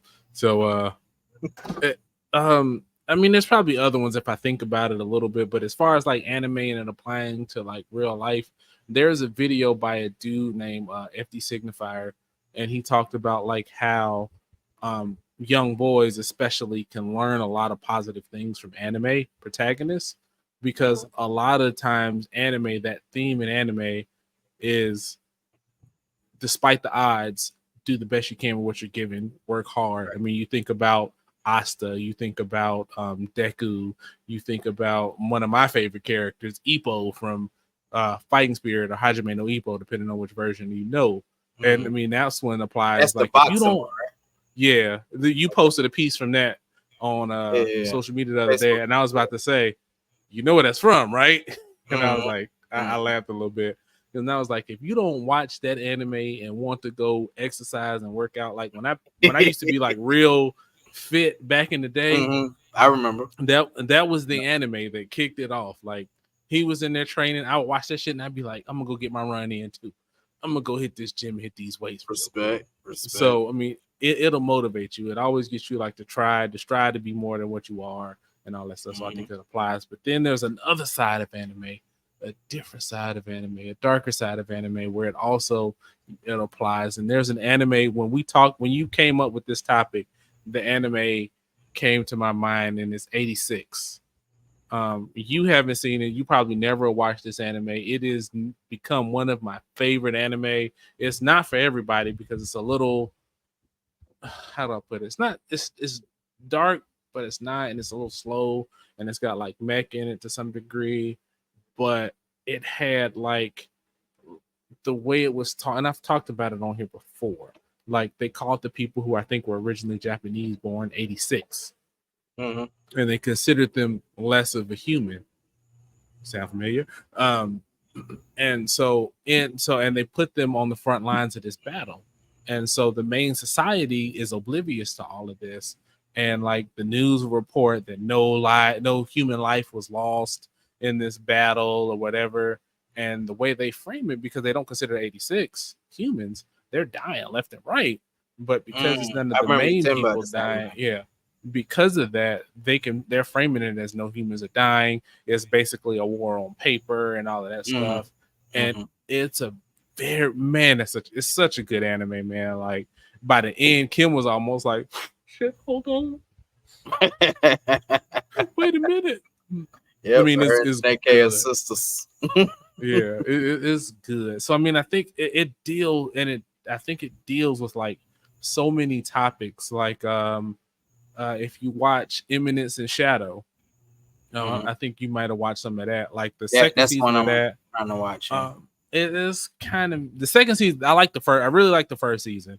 The second season was kind of meh, and I learned that they sped through a whole bunch. They did like 2 arcs in the short season, so they kind of skipped a lot. But they talk about like how a credit collapse. And if you know anything about finances, you know what a credit collapse is. You know how it works. It's the same kind of thing. I mean, you can learn about like economics. You can learn about like the housing crisis, like homelessness, racism. Anime touches on so many topics. It does. with a hand that's not like beating you across the head with it. Like, and that's the thing that I think I have a problem with Western media. Like, it's like it'll show you, the situation and will show you the mindset of both sides of how they got to the decisions that they were, and you won't necessarily champion one side or the other. You'll see like, okay, I understand how you got to consider the world the way you are. It's wrong as hell, but I understand how you got there. And I think that's where it helps you see that gray. So if you go back to like that very first topic that we talked about being quick to judge, I mean, there's so many situations in anime where, once the rest of the situation unfurls itself, you get to see like why things happen the way they do, who is who they are. And I think with that, once you get aside the anime titties and all the weird stuff in anime, because there's a lot of weird stuff in anime, there's a lot of good lessons. There's a lot of good stories that can be told and a lot of things you can learn. I mean, that's why, like, even though Simone is watching Fairy Tail and a lot of times their clothes are like tissue paper, they be borderline crotch shots and all that stuff. And I'd be like, I don't know. Should she be watching this? There's a lot of, even though Fairy Tail annoys the shit out of me sometimes too, there's a lot of good lessons. Yeah, I can see why. There's a lot of good lessons in anime about teamwork and friendship and supporting your team and supporting your family and being there for your family. And I think those are the things that kind of apply to real life. What about you? I think I answered all your questions. Oh man, like when I say you went in, bro, you like went all the way in, man. Like I don't want to, like I said, I don't want to spoil with story for you, but I will speak more of something that we Use finished. Like, Mashal or Black Clover. that's where I was going. That's where I was going. Both of them actually.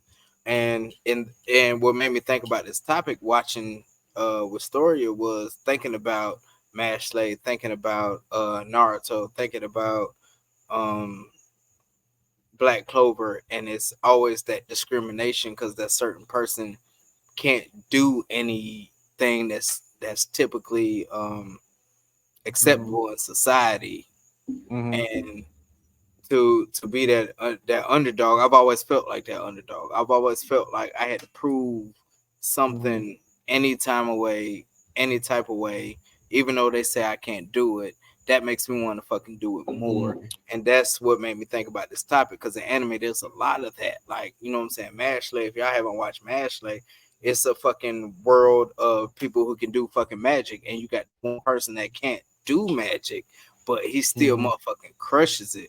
And same thing with fucking Black Clover. He can't do magic, but he still crushes it despite the odds. You know what I'm saying? He continues to persevere and get stronger and don't let nobody affect anything. And that shit really fucking hit me, because playing football, I'm 5'4" playing fucking football, but I give that shit everything I have on the fucking field, and I wasn't bad. I'm not just saying that shit just to talk on fucking the podcast or whatever, but I was pretty fucking good. I go up against anybody, I'll tackle anybody. If I get trucked, goddamn it, I stand the fuck up and keep fucking rolling, shit like that. You know what I'm saying? And they keep fucking going despite what anybody fucking says, man. And that right there hit that right there hit me, and I was like, damn, that'd be a dope ass topic, because I relate to this shit. Because there's so many fucking times where I felt like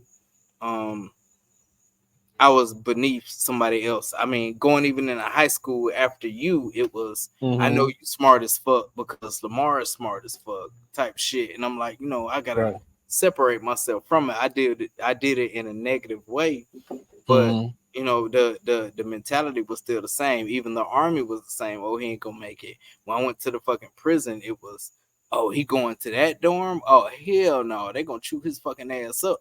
So I felt like I had to make my move and do what I had to do. And it's the same fucking thing with anime. Naruto had to prove himself. Asta had to prove himself. And Wistoria, I really wish I would have fucking watched it, because it's so fucking amazing the way this motherfucker proves his fucking self. And I've seen a couple clips, so yeah, like I've seen some. Like, motherfucker, you trash because you can't do A, B, and C. All right, bitch, I'm gonna show you D, E, F, and then what the fuck you got to say? And it really applies to, you know what I'm saying, real life, the aspect of never giving up. You know what I'm saying? Naruto, that's my my ninja way. I don't go back on my fucking word. And not that I quoted that shit from Naruto, but that's really how I live my life as a man, because I feel like every man should live. Say what they mean what they say. You know what I'm saying? It comes from the term up north, word bond, and a lot of people know what that means. But my word is my bond, just like fucking Naruto. If I say it, I'm gonna motherfucking do it, and I'm gonna make sure I fucking do it. I don't ever say I'm gonna do something, not fucking do it. And it's the same thing that I teach my kids. And you see a lot of this correlation in anime with real life, and people don't know better or say, oh man, this shit just a fucking cartoon. No, motherfucker, watch that shit, bro. Watch the perseverance, watch the fucking struggle, and you will find something. Anybody who hasn't watched anime would definitely find something that relates to what they're going through and fucking oh yeah and it's absolutely fucking there, man. You know what I'm saying? The struggle, the perseverance, the prejudice, the everything is fucking there, and you can relate to that shit. And half the time it's like, hell yeah, I could do that fucking shit. Watching that motherfucking shit, like, goddamn, these kids on fucking anime, yeah, he 14, but he fighting a nigga that's 28, and they power levels ain't the same. Like, but he's still fucking fighting. In some way, he won. Like, that's really fucking mentally stimulating, I guess you could say. Seeing some shit like that, and it pumps you up to do fucking more when you watch an anime. That's why some of it I like to fucking watch, because you know you see the struggle. I wait for the struggle. I've seen some animes that I know that struggle is coming, and I want to see how they respond to said struggle. And it's the same thing for real life. It's how you respond to the fucking struggle. Like some people respond to the struggle in anime negatively, and guess what? They're the main bad guy, but you got somebody that struggles in another way, and they're protagonists of the fucking show, and they show Well, you. yeah, they had that happens a lot. Yeah, Yeah, at damn near every Naruto one. is notorious for that. Oh, bad, absolutely bad. I'm so sick of what's it, talk no jutsu or some shit like that. Yeah, man. I'm so sick of that. Like, Yeah, but you man. know, he went through it so he could relate, and he Mhm. establishes a connection based off experience, and that's the same thing with fucking real life. You know what I'm saying? You can establish the connection, that experience with people, with you know what I'm saying, without actually fucking knowing them because you've been through it. I seen that shit a lot in the fucking army. They have a phrase in the army where they say embrace the fucking suck. And that's how Yeah. a lot of people got connected, by embracing the fucking suck, because it sucks for everybody. And y'all connect and somebody excels and moves forward. And it's kind of like the same thing in fucking anime, man. So definitely a lot of that shit applies to real life, depending on your perspective. Once you get past the, oh, this shit's a cartoon, man. A lot of that anime shit is not a cartoon. What's that shit? Blue Samurai, which I haven't finished. I only watched like 2 That shit's episodes. so good. That shit is That is so amazing. good. I told you that. Yeah, that's good. That storytelling, fantastic. yeah. Oh my And god, that one in particular, from what I've seen, it not only shows, you know what I'm saying, a woman in a man's world, it also shows people with handicaps that still trying to fucking get it in. And that's why you didn't watch it at first, remember? Yeah, it threw me off. It did. Yeah, because his story is so interesting too. But you take anime like Black Clover, where you got Asta, and it's like, I ain't got no fucking magic. I'm quote unquote the weakest person here, but bitch, I'm gonna fucking shine. And I say that to say this, that, you know what I'm saying, just because you can't fit in with the status quo of everything, you know what I'm saying, the how society is fucking running, you're not on that same fucking page. You see people on Facebook and they living like this and they doing this and they traveling there. That ain't got shit to do with you, long as you persevere and keep going. And a lot of animes show that particular P word, which is perseverance. They show that shit. And that's what really fucking draws me in a lot. Like you said, Deku, who had no powers or nothing, but he still wanted to be a hero. He had the chance to be the hero. And if you guys are keeping up with the season, I haven't watched the latest season completely myself. Yeah, I think it's about done now, so we're gonna watch it soon. Yeah, I was waiting on it to be done too. But Deku ain't no hoe. Like he gonna give it to you. And you know what I'm saying? It comes with that perseverance, that never give up. And the manga just ended too. Yeah, I seen that on Facebook, and then Black Clover's manga started back up not too long ago. Which I gotta catch up to that. But you see it, even anime like Kingdom, where you got this servant who I gotta watch this that shit. Man, that's just good, man. You'll love it. You'll fall in love with it once you get past the anime of the animation of the first season. But you take this character who struggled and survived, and he kept climbing and persevered through anything, even in the anime. It's like, motherfucker, if you can get through this shit with you and your fucking people, you're gonna be motherfucking great. And he does that. And where I'm reading now is he's amazing. I don't want to ruin it for you just in case you get into it. That's why I ain't mention it. But the fact of the matter, in anime period, there's a lot of perseverance, and in life you have to persevere. There's always gonna be fucking challenges that's gonna whoop your ass, like bring you down to the motherfucking core. That's why they say, you know what I'm saying, what's the fucking phrase, started from the bottom, now we're here. The bottom is a real fucking thing, man. There's nowhere else to go but up. And they show that shit in fucking anime, which they also show in real life. And if some people who's really distraught and depressed and can't find their way, you know what I'm saying, through the clouds, if you will, they just gotta find something that appeals to them to motivate them, because anime is also fucking motivating.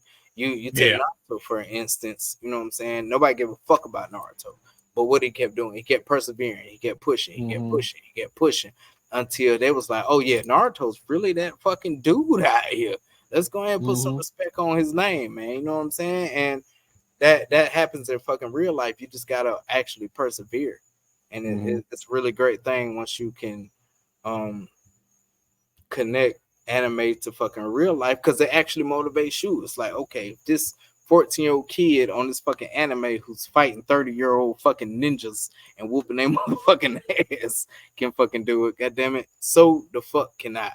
And anime is really relatable. Wistoria is what made me really jump into this topic, like I mentioned before, man. And it's really the same concept, especially us highly melanated African descended people.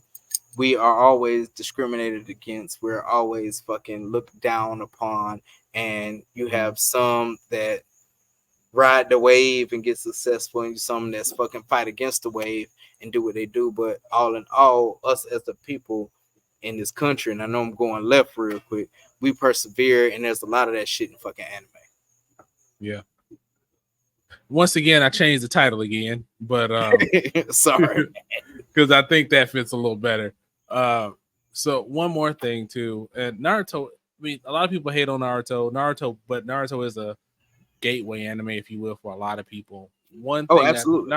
There's a lot of lessons in there too, if you look at it, or more than just the ninjutsu and all that stuff.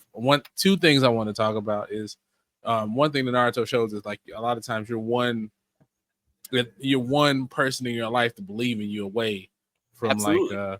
and that you can see that with Pain versus Naruto.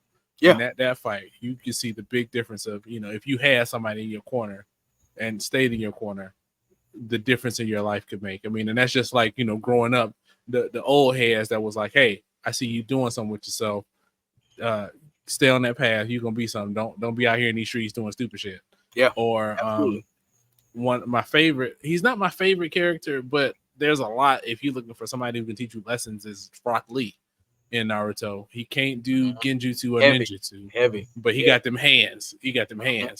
And my favorite scene from Naruto is in Shippuden, where I think they're going to try to save Gaara, and they fight the clones of themselves. Yeah. And the way they beat them, like, it's kind of cheesy, but it's kind of a good lesson too. And the way they beat them is they're like, hey, they're as strong as we are at the time that they copied us. So what we have to do to beat them is be stronger than we were yesterday, stronger than we were a minute ago. Lesson. Stronger. I mean, boy, that lesson right there is so good. Like, you don't get any other lesson from anime right there. Is just watch Rock Lee in Naruto, and you will get all the lesson that you can stand. And another anime, and people have mixed thoughts on it. You even have mixed thoughts on it. Is Vinland Saga, which is another good one for story. So like the second season, where you about to go, is mixed on. So a lot of people, like, you either love or hate the second season, because it's so different from the first season. Like, for me, I thought the second season was beautiful. If you look at where it takes what thing, Thorfinn's his name, right? Thorfinn, yeah. Thorfinn. Yeah, where it takes Thorfinn, and like that scene where he's taking the punches to meet the king, and at the end he's like, I have no enemies. Kim is over there, like, I'm bored. She's like, I'm bored, and I'm over there about to be in tears, like, because it's all about perception. Do you understand what that dude just said? Is he has no enemies, so that means that he can try to see common ground with anybody. If you look at the world from that philosophy of not having enemies, I mean, there are going to be people out to get you, yes, but if you look at it as not, I mean, and ooh, gosh, that was so good, man. That scene right there is so powerful if you look at it a little deeper and see that it's just, man, that's so good. Like, just to realize that people inherently aren't necessarily, they don't wake up, and Stoicism teaches this too. They don't wake up in the morning like, let me see how to fuck you over. And if you look at it from that perspective, you look at the person who cut you off in traffic or who almost hit you a little, you see them a little bit differently. Even though it's going to make you mad, you'll see them a little bit differently. And that's something, to me, I think is good. I mean, while people praise Attack on Titan and all that stuff for all of that, but then you take the other side of my favorite character, it's Guts. My favorite anime of all time, Berserk. Absolutely. that anime. It's dark. It's a lot. It's not for everybody, but if you look at like what that dude has been through from his birth, he's got like that story is just everything that happens to him, and he's still going. He's still. I mean, yes, there's revenge in there too, but he is still going, still trudging, still continuing despite the odds. Man, such a good anime. It's my favorite story of all time. My You favorite gotta, work of fiction. Period. you still gotta go Man, back and watch it though. no, I don't. You I'm gonna do stick with the watch it. It was good. It was good. I'm I'm telling gonna you, stick with the deluxe editions and read those because it was they're good. great. I'm telling you, it was good, man. It was good. But I mean, you Already read it. absolutely right with all those situations. I mean, and you take Guts from Berserk. Guys who don't know what Guts is from, if you're an anime fan, you should know. But Guts is from Berserk, and he grinded. Like if you read the fucking mangas, you know he was born in war. Like I think his mama was hanging from a tree, and he was born, and he was in the mercenary, and he got raped by a dude, and you know what I'm saying, like. He grinded all the way and kept going, man. That's what I mean when it comes to perseverance. And every anime, the perseverance for me is what really fucking that's real because everybody goes through shit. You know what I'm saying? It could be whatever level of shit it is. Eventually, every single person is gonna find the fucking bottom at some fucking point. And anime is one of those things that shows you that even though you at your bottom, you can fucking come back. You know what I'm saying? You can rise from it, man. It's an amazing thing. People really downplay anime. I mean, it's more popular now. It's popular now, yeah. Yeah, but back in the day, it was. But it's the like, surface level too. Yeah, that's that cartoon shit. You know what I'm saying? But if you dig fucking deeper into a lot of these shits, you'll see some shit that you can actually relate to personally in your life. You know what I'm saying? If you look at that shit and be like, you know, yeah, I'm going through that same fucking shit. Ain't nobody fucking with me here at the job because they think I suck at what I'm doing at the fucking job. You watch motherfucking Black Clover and see that this motherfucker's a magic knight or whatever, and he ain't got no motherfucking magic. And you like, well, shit, if he could do it, I can motherfucking do it, man. Like it's really motivating, man. You know, you just gotta take those lessons in. As soon as you evolve mentally and don't treat anime as self as a cartoon, then you'll see more of what you're trying to see, man. The animes I've been watching lately have been, you know, I'm trying to reach this certain level. I was trying to rank up with my partner. My partner outpassed me, but I'm not fucking gonna give up type shit. Kaiju number 8. That's where I'm going with that. Yeah, we're gonna watch that eventually. Yeah, and you know what I'm saying, you still stick it out, you deal with the trials and tribulations that come with fucking life, and you find a way to overcome them. It's just not because a writer has wrote this in. This is fucking real life. Like, you know what I'm saying? There's always a situation that you're in that you can find some way out of. You know what I mean? That's why I'm not a firm believer of suicide, which it unfortunately fucking happens. But you know, anime is a prime example that could possibly pull somebody out of that type of situation because it's not hopeless. You know what I'm saying? Anime shows you that it's not hopeless, and once you kind of adapt that mindset to, okay, well, like I said earlier in a couple of times, this 14 or 13-year-old who's fighting fucking 30-year-old fucking demons and shit can fucking do it. So can I. I mean, Demon Slayer. I mean, Tanjiro, like his whole family got fucking killed, and he kept fucking pushing and pushing. And every fucking episode, he almost dies. He gets his ass whooped. But he perseveres, and he's strong. He's stronger for it, man. So I think there's a lot of lessons for people who watch anime, people who don't watch anime that's thinking about getting into it. There's definitely a lot of lessons you could take from it, from real life, and actually apply that shit to real life, man. And you know, you'll be better for it, I think. Okay, I'm gonna go one more thing and then I'm done. I'm gonna give you a lot. If you're not into anime, if you got any questions, I can recommend some anime for you. You just tell me what kind of concept you're looking at, and I can give you something to scratch that itch. But I'm gonna go um, a couple concepts and themes and stuff in anime that I've seen over the years that are done well. Here we go.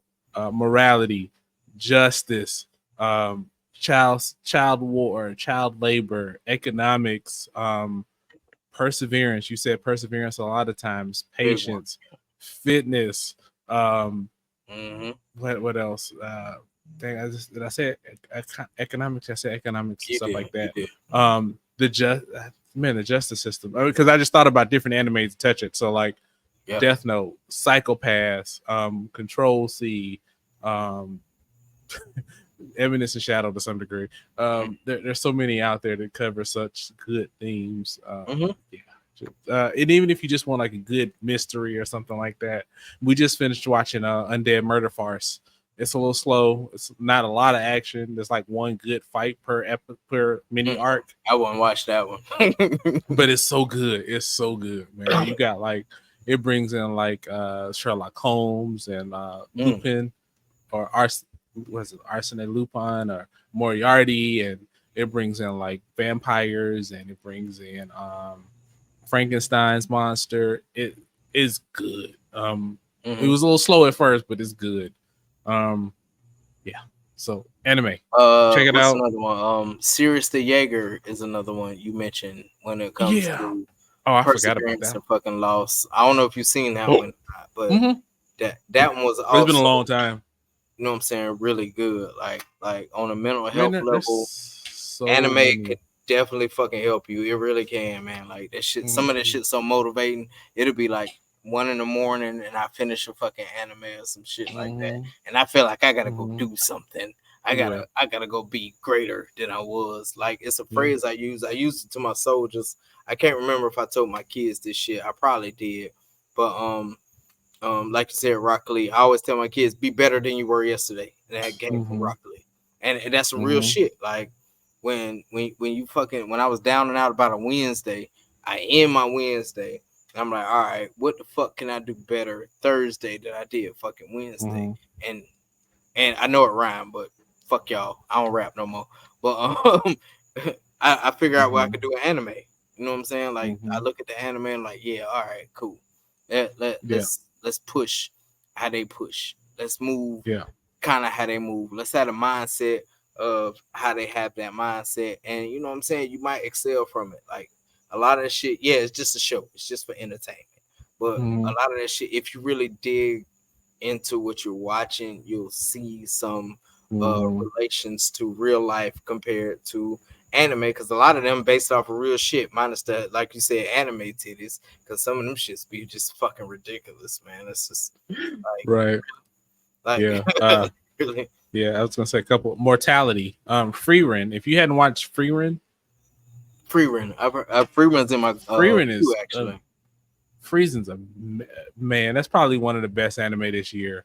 Mortality, cooking and food.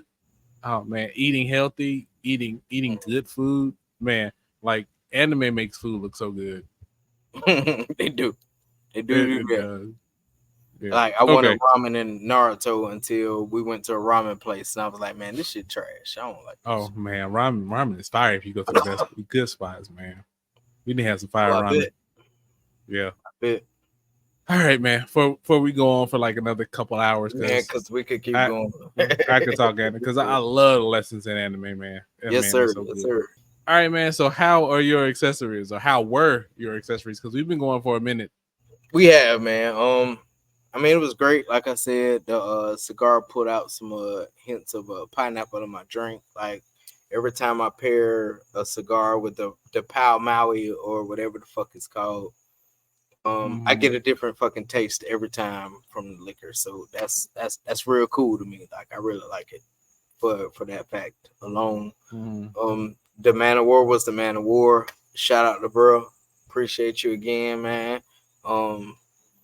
But other than that, man, that was me, man. What about yours, man? I know you was talking about the cigar wasn't really hitting the way you wanted to hit. Yeah, I mean, like I said, to me, it's a morning I wouldn't. So if I were to get the cigar again, I wouldn't get the Churchill. I would get the one of the smaller sizes, and it'd be with coffee. So now that it's not going to be 1,000,000 degrees outside, I can start doing coffee and cigars again, and I would get one of those again for that.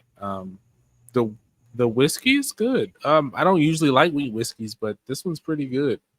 So the whiskey, yay. The cigar, and not my thing on a regular basis. So we'll have to do better next time. Can't be a win-win every time. Nah, it can't. All right, man. This was a good one. This was fun. You got anything else for the people? No, not this time. I don't, man. Y'all just follow MF from Research, man, and you know what I'm saying. Embrace your neighbor as you would embrace your own fucking family, pretty much. You know what I'm saying? Like, take care of people. That's the good shit. Yeah. So what I will say is that's almost, but not directly. It's a Bible thing, but we'll leave that where it's at. I know it is. I read it twice. I know, yeah. But yeah, I don't really have anything. Take care of yourselves. Take care of each other. Watch anime.